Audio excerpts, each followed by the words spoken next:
Hi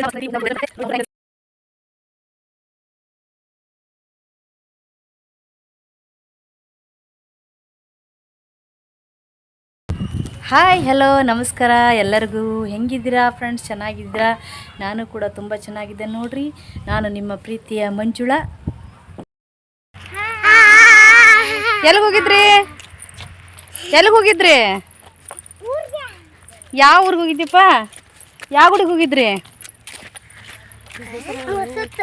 ಮಸೂತಿಗೆ. ಇವತ್ತು ನೋಡಿ friends, ಅಮಾವಾಸ್ಯೆ ಇರೋದ್ರಿಂದ ಮಸೂತಿಗೆ ಬಂದಿದ್ವಿ. ಊರಿಂದ ಒಂದು 2 ಕಿಲೋಮೀಟ್ರ್ ಆಗುತ್ತೆ. ನೋಡಿ ನಮ್ಮ ಹುಡುಗರೆಲ್ಲ ಹೆಂಗೆ ಬಿಸಿಲಾಗಿ ನಡ್ಕೊಂತ ಬರಾಕತ್ಕೊಂಡಾರ. ಎಲ್ಲರೂ ಹಾಯ್ ಹೇಳ್ರಿ. ಭವ್ಯ, ಊಟ ಮಾಡಿದ್ರಿ? ಏನು ಮಾಡಿದ್ರಿ ಅಲ್ಲಿ? ಅನ್ನ ಸಾರು. ಮತ್ತೇನು ಊಟ ಮಾಡಿದ್ರಿ? ಗೋಧಿ ಹುಗ್ಗಿ ಏನು ರೌದು ಹುಗ್ಗಿ? ಹೌದಾ, ಗೋಧಿ ಹುಗ್ಗಿ ಊಟ ಮಾಡಿದೆ ಭವ್ಯ? ಇವತ್ತು ನೋಡ್ರಿ ಬಳಕದಕಾಯಿ ಮಾಡೋದನ್ನು ತೋರಿಸ್ತಾ ಇದ್ದೀನಿ. ಯಾಕಂದರೆ ಸ್ವಲ್ಪ ಮೆಣಸಿನ್ಕಾಯಿ ರೇಟ್ ಕಡಿಮೆ ಇತ್ತು ರೀ, 60 ರೂಪಾಯಿ ಕೆ ಜಿ ಇತ್ತು. ಹಂಗೆ ಸ್ವಲ್ಪ ಹಳೆ ಒಂದಿಷ್ಟಿದ್ವು, ಒಂದು ಸ್ವಲ್ಪ ಇದ್ವು. ಅವು 2 ಥರ ಅದಾವ್ರಿ 3 ಥರ ಅದಾವ್ರಿ ಇದ್ರೊಳಗೆ ಮೆಣಸಿನ್ಕಾಯಿ. ಈ ಥರದ್ದು ಇದ್ವು. ಹಾಗಾಗಿ ಇನ್ನು ತುಂಬ ಬಿಸಿಲು ಐತ್ರಿ, ಹಾಗಾಗಿ ಸ್ವಲ್ಪ ಬಳಕದಕಾಯಿ ಮಾಡಿದ್ರತ್ತಂತ ಹೇಳಿ ಅಷ್ಟನ್ನು ನೀರಾಗ ಹಾಕ್ಕೊಂಡು ತೊಳ್ಕೊಂಡು ಇಟ್ಕೊಂಡಿದ್ದೇನೆ ರೀ.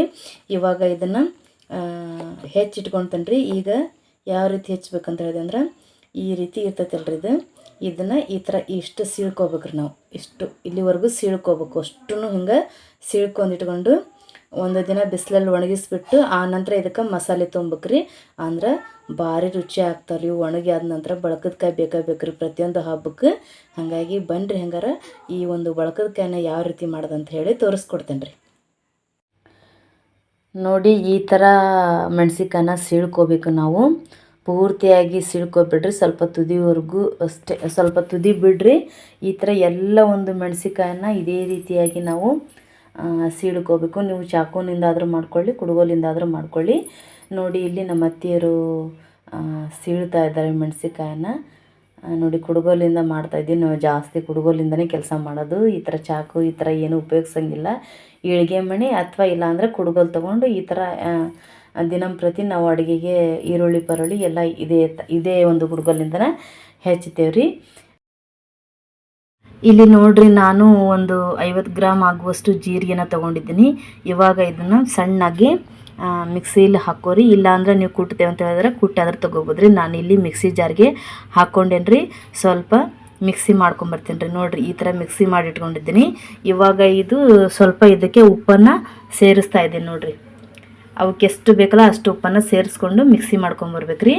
ಆನಂತರ ನೋಡಿರಿ, ಏನು ನಾನು ಮೆಣಸಿನ್ಕಾಯಿ ತೋರಿಸಿದ್ನಲ್ಲ, ಆ ಮೆಣಸಿನ್ಕಾಯನ್ನು ಇದು ಒಂದು ದಿನ ಬಿಸಿಲಲ್ಲಿ ಒಣಗಿಸ್ಕೋಬೇಕ್ರಿ. ಅದನ್ನು ಒಣಗಿದ ನಂತರ ಸ್ವಲ್ಪ ಸುಕ್ಕಟ್ಟಿದ್ದು ಆದ ನಂತರ ನಾವು ಈ ಒಂದು ಉಪ್ಪು ಜೀರಿಗೆ ಪುಡಿಯನ್ನು ನಾವು ಅದಕ್ಕೆ ತುಂಬಬೇಕ್ರಿ. ಅಂದ್ರೆ ನೀರು ಹೊಡೆದಂಗಾಗಿ ತುಂಬ ಚೆನ್ನಾಗಿ ಆಗ್ತಾವು, ಉಪ್ಪು ಕೂಡ ಹಿಡ್ಕೊಳ್ತಾವು. ನೋಡಿರಿ, ಎಲ್ಲವನ್ನ ನಮ್ಮ ಅತ್ತೆಯರು ತುಂಬ್ತಾ ಇದ್ದಾರೆ.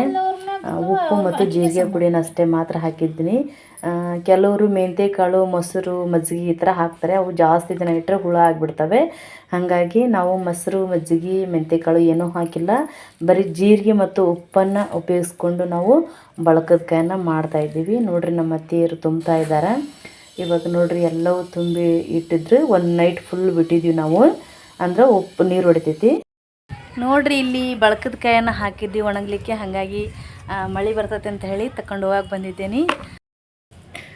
ನೋಡಿ, ಈ ಥರ ಬಿಸಿಲಲ್ಲಿ ಒಣಗಕ್ಕೆ ಹಾಕಿದ್ವಿ. ಇವಾಗ ಸಾಯಂಕಾಲ ಆಗಿದೆ, ಹಾಗಾಗಿ ಅಷ್ಟು ತಗೊಂಡು ಮತ್ತೆ ನಾಳೆ ಬಿಸಿಲು ಬರುತ್ತಲ್ಲ, ಆ ಬಿಸಿಲಿಗೆ ಒಣಾಕ್ತೇವೆ. ಈಗ ನೋಡಿರಿ, ಇಷ್ಟು ಒಣಗಿದಾವ. ಇನ್ನೂ ಒಣಗಬೇಕ್ರಿ ಇವು. ಇನ್ನೂ ಒಂದು 2-3 ದಿನ ಒಣಗಿದೆ ಅಂದ್ರೆ ಫುಲ್ಲು ಹಾರ್ಡ್ ಆಗ್ತಾವ್ರಿ. ಕಂಬದ ಮ್ಯಾಲಿನ ಗೊಂಬೆಯೇ ನಂಬಲೇನ ನಿನ್ನ ನಗೆಯನ್ನ, ಬಿತ್ತಿಯ ಮ್ಯಾಲಿನ ಚಿತ್ತಾರವೇ ಚಿತ್ತಗೊಂಡ ಹೇಳ ಉತ್ತಾರವ. ಕಂಬದ ಮ್ಯಾಲಿನ ಗೊಂಬೆಯೇ ನಂಬಲೇನ ನಿನ್ನ ನಗೆಯನ್ನ, ಬಿತ್ತಿಯ ಮ್ಯಾಲಿನ ಚಿತ್ತಾರವೇ ಚಿತ್ತಗೊಂಡ ಹೇಳ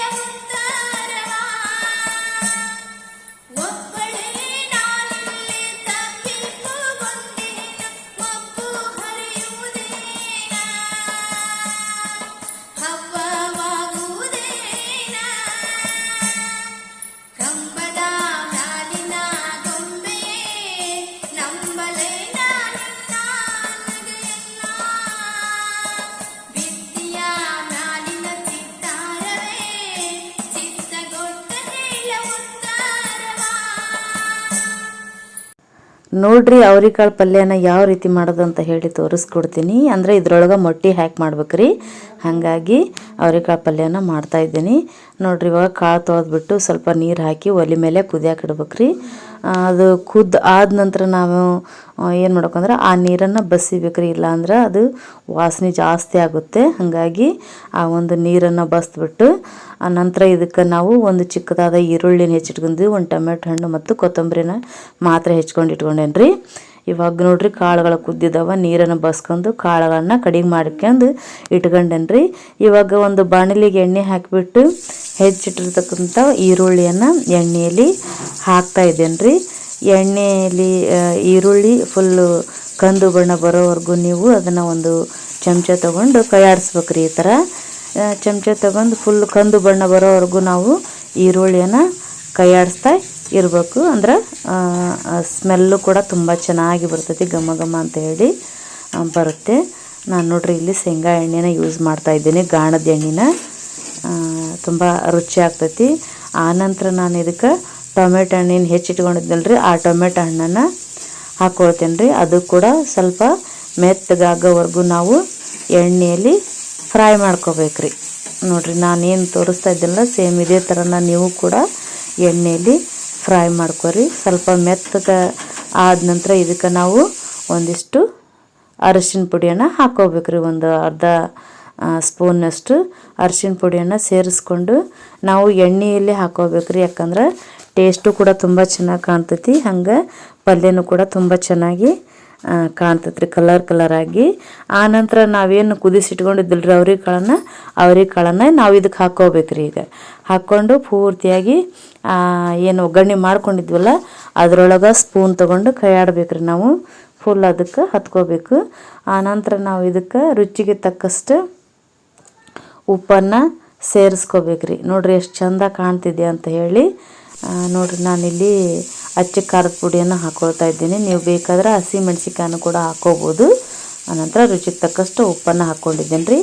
ಇವಾಗ ಪೂರ್ತಿ ಇದನ್ನು ಮಿಕ್ಸ್ ಆಗೋವರೆಗೂ ಒಂದು ಚಮಚ ತೊಗೊಂಡು ಕೈಯಾಡ್ಕೇರಿದ್ನ.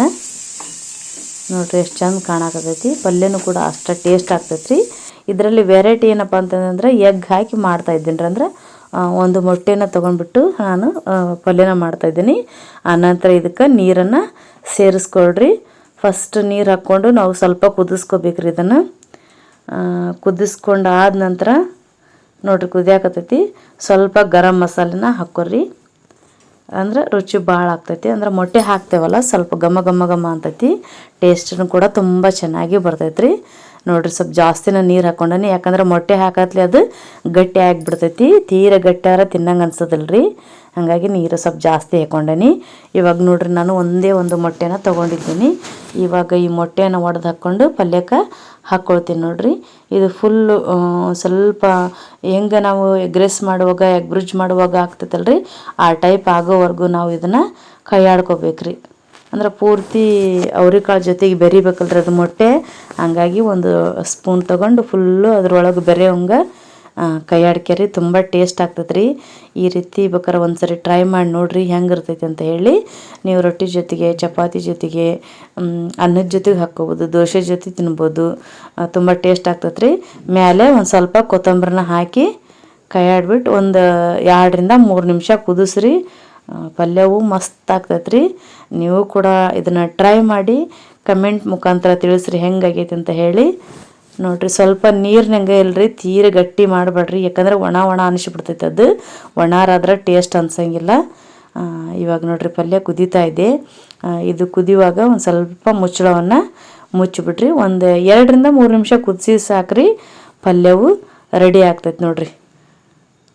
ಇವಾಗ ಬಿಸಿ ಆದ ಅವ್ರಿಕಾಳು ಪಲ್ಯ ರೆಡಿ ಆಯ್ತು ರೀ. ತುಂಬ ಟೇಸ್ಟ್ ಆಗ್ತೈತಿ. ನೀವು ಕೂಡ ಹಂಗಾರೆ ಟ್ರೈ ಮಾಡಿ ಯಾವ ರೀತಿ ಇದೆ ಅಂತ ಹೇಳಿ ಕಮೆಂಟ್ ಮಾಡಿರಿ. ಹಾಗೇ ಇನ್ನೂವರೆಗೂ ಯಾರು ನನ್ನ ಚಾನಲ್ಗೆ ಸಬ್ಸ್ಕ್ರೈಬ್ ಆಗಿಲ್ಲಲ್ರಿ ದಯವಿಟ್ಟು ಸಬ್ಸ್ಕ್ರೈಬ್ ಆಗ್ರಿ. ನೋಡಿದ್ರಲ್ಲ ಫ್ರೆಂಡ್ಸ್, ಇವತ್ತಿನ ವಿಡಿಯೋ ಹೇಗಿತ್ತು ಅಂತ ಹೇಳಿ. ನಿಮಗೆ ಇಷ್ಟವಾದರೆ ದಯವಿಟ್ಟು ಶೇರ್ ಮಾಡಿರಿ, ಲೈಕ್ ಮಾಡಿರಿ, ಕಮೆಂಟ್ ಮಾಡಿರಿ.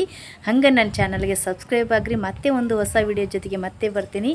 ಹೃದಯಪೂರ್ವಕವಾದ ತಮಗೆಲ್ಲರಿಗೂ ಧನ್ಯವಾದಗಳು.